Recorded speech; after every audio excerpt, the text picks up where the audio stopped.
ஓம் சாய்ராம். அத்தியாயம் 41. சித்திரத்தின் கதை, கந்தல் துணி திருடுதலும் ஞானேஸ்வரி பாராயணமும். முந்தைய அத்தியாயத்தில் குறிப்பிட்டுள்ளது போல் அந்த சித்திரத்தின் கதையை இங்கே தொடர்கிறோம். இது நிகழ்ந்து 9 ஆண்டுகளுக்கு பின் அலி முகமது ஹேமத் பந்தை பார்த்து கீழ்வரும் கதையை கூறினார். பம்பாய் வீதிகளில் ஒரு முறை அவர் சுற்றி கொண்டிருந்த போது இந்த படத்தை ஒரு தெரு வியாபாரியிடமிருந்து வாங்கினார். பின்னர் அதை கண்ணாடி சட்டம் போட்டு பாந்திராவில் உள்ள தமது வீட்டில் தொங்கவிட்டார். அவர் பாபாவை விரும்பினார். ஆகையால் அப்படத்தை தினம்தோறும் தரிசித்து வந்தார்.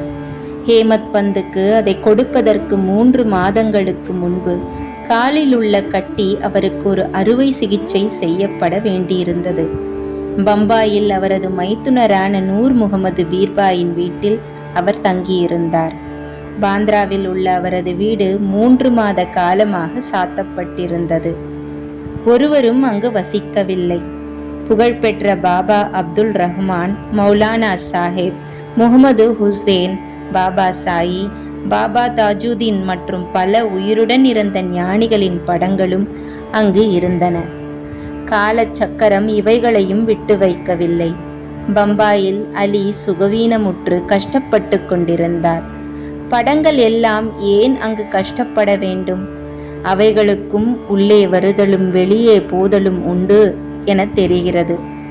எல்லா படங்களும் தங்கள் விதியை சந்தித்தன. ஆனால் சாய்பாபாவின் படம் எங்கனம் அதற்கு தப்பியது என்பதை ஒருவரும் எனக்கு இதுவரை விளக்கியதே இல்லை. சாயின் எங்கும் நிறை தன்மையையும் சர்வ வியாபித்துவத்தையும் அறிவு கெட்டாத அவரின் சக்தியையும் அது காண்பிக்கிறது. அலி முகமது பல வருடங்களுக்கு முன்பு முகமது ஹுசேன் தாரியா டோபனிடமிருந்து ஞானி பாபா அப்துல் ரஹ்மானின் சிறிய படம் ஒன்றை பெற்றார். அதை அவர் தன் மைத்துனரான நூர் முகமது பீர்பாயிடம் கொடுத்தார். அப்படம் அவரது மேஜையில் 8 வருடங்கள் இருந்தன. ஒருமுறை நூர் முகமது பீர்பாய் அதை ஒரு புகைப்பட கலை நிபுணரிடம் எடுத்துச் சென்று உயிர் அளவு படமாக பெரியதாக்கி அதன் பிரதிகளை அலி முகமது உட்பட தமது உறவினர்களிடையேயும் நண்பர்களிடத்தும் விநியோகித்தார். அலி முகமது அதை பாந்திராவில் உள்ள தனது வீட்டில் மாட்டினார். நூர் முகமது ஞானி அப்துல் ரஹ்மானின் சீடர். தமது குருவிடம் அவரால் நடத்தப்பட்ட ஒரு திறந்த தர்பாரில் அப்படத்தை அழிக்கச் சென்றபோது குரு கோபமடைந்து அவரை உதைப்பதற்காக ஓடினார். அவரை வெளியில் தள்ளினார். அவர் மிகவும் வருத்தமுற்று மனம் உடைந்தார். நூர் தனது பெரும் பணத்தையும் இழந்து குருவின் கோபத்தையும் துன்பத்தையும் பெற்றதற்காக வருந்தினார்.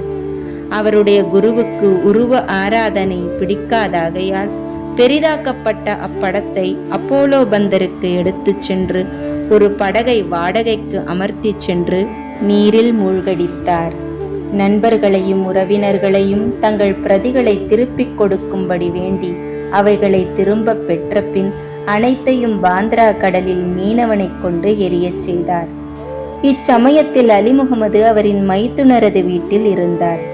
ஞானிகளின் படங்களை எல்லாம் உடனே தண்ணீரில் மூழ்கடித்து விட்டால் அவரது துன்பங்கள் ஒரு முடிவுக்கு வந்துவிடும் என்று நூர் முகமது கூறினார்.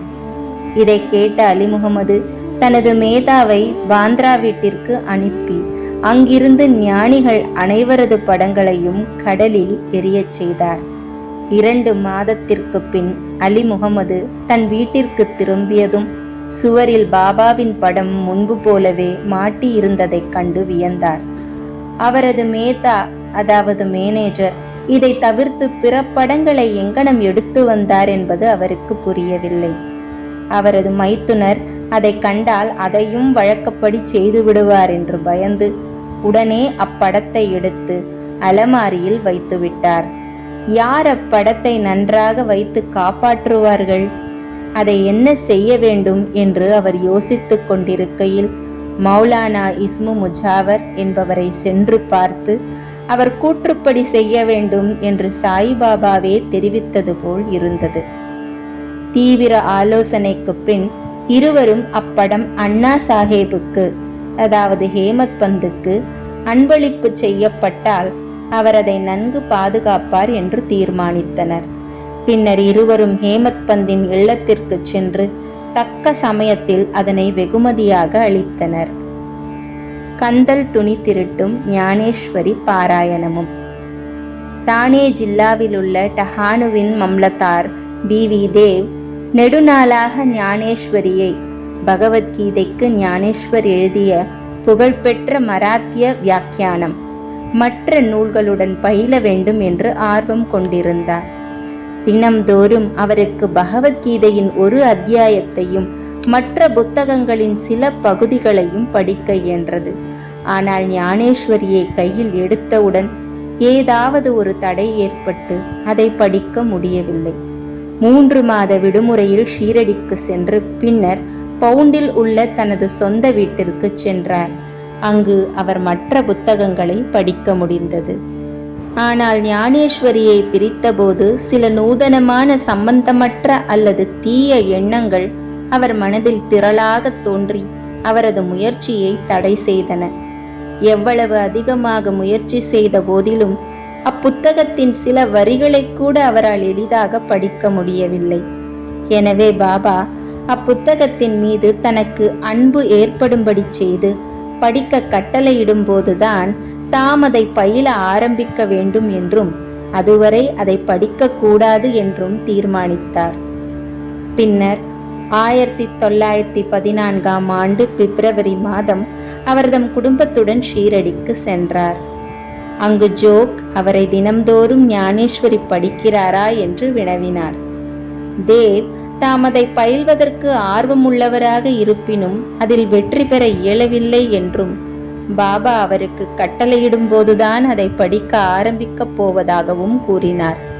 அப்புத்தகத்தின் பிரதி ஒன்றை எடுத்துச் சென்று அதை பாபாவுக்கு அளித்து அவரால் புனிதமாக்கப்பட்டு திருப்பி அளிக்கப்படும் போது அதை படிக்கலாம் என்று ஜோக் அறிவுரை பகர்ந்தார்.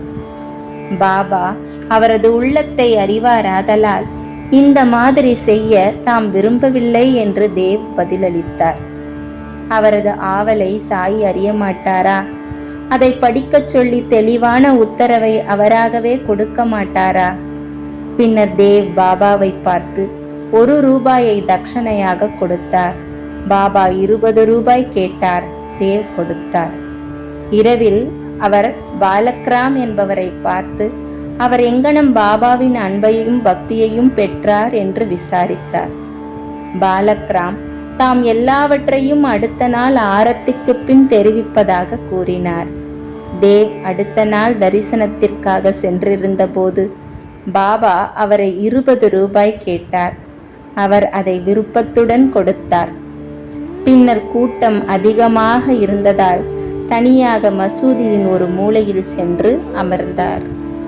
பாபா அவரை தம் அருகில் வந்து அமைதியான மனதுடன் அமரும்படி கூறினார். அங்கனமே அவர் செய்தார். பின்னர் மத்தியான ஆரத்தி முடிவடைந்தது.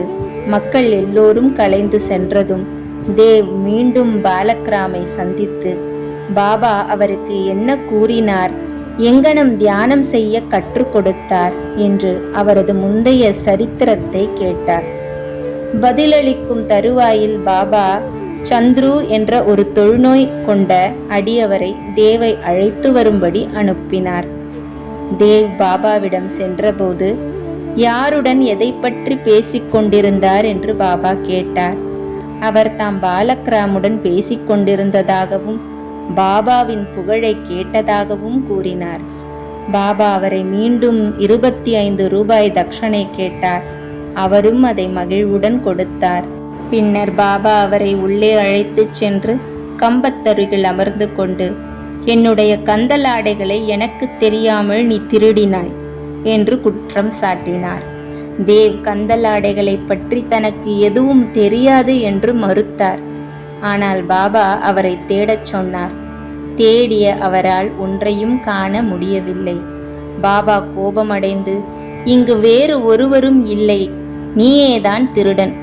தலை நரைத்து கிழவனாகியும் நீ இங்கு திருடுவதற்கு வந்திருக்கிறாய் என்றார். இதன் பின் பாபா பொறுமையை இழந்து கடுமையாக கோபமுற்று பலவிதமாக திட்டவும் குற்றம் சாட்டவும் ஆரம்பித்தார். தேவ் எல்லாவற்றையும் அமைதியாக கவனித்து கொண்டு தனக்கு அடியும் கூட கிடைக்கும் என்று எதிர்பார்த்தார். சுமார் 1 மணி நேரத்திற்கு பின் பாபா அவரை வாதாவுக்கு போகச் சொன்னார். அவர் வாதாவுக்கு திரும்பி வந்து பாலக்ராமிடமும் ஜோக்கிடமும் நடந்தவை அனைத்தையும் கூறினார். பின்னர் மாலையில் பாபா தேவையும் மற்ற எல்லோரையும் கூப்பிட்டு அனுப்பினார். தமது வார்த்தைகள் கிழவரை துன்புறுத்தி இருக்கலாம் என்றும், ஆயினும் அவர் திருடியிருப்பதால் தம்மால் வெளியே சொல்லாமல் இருக்க முடியவில்லை என்றும் கூறினார். பின்னர் பாபா மீண்டும் 12 ரூபாய் அவரிடம் கேட்டார். தேவ் அதை சேகரித்து கொடுத்து அவர் முன் சாஷ்டாங்கமாக பணிந்தார். பாபா கூறினார், போதியை ஞானேஸ்வரியை தினமும் படித்து கொண்டிரு. வாதாவில் போய் அமர்ந்து தினம்தோறும் ஒழுங்காக கொஞ்சமாவது படி. அவ்வாறு படிக்கையில் நீ படித்த பகுதியை அனைவருக்கும் அன்புடனும் பக்தியுடனும் விளக்கிச் சொல். நான் இங்கு உனக்கு தங்கச் சரிகை போட்ட மதிப்புமிக்க சால்வை அளிப்பதற்கு காத்து கொண்டிருக்கிறேன். அப்படி இருக்க மற்றவர்களிடம் நீ ஏன் கந்தலை திருடுகிறாய்? ஏன் திருட்டு பழக்கத்தை ஏற்படுத்திக் கொள்கிறாய்? பாபாவின் மொழிகளை கேட்டு தேவ் மிகவும் மகிழ்ச்சி அடைந்தார். ஏனெனில் அவர் போதியை படிக்கச் சொல்லிவிட்டார். தாம் விரும்பியதை பெற்றுவிட்டதாக அவர் நினைத்தார். இனி அந்நூலை எளிதில் படிக்கலாம் என்ற நம்பிக்கை கொண்டார்.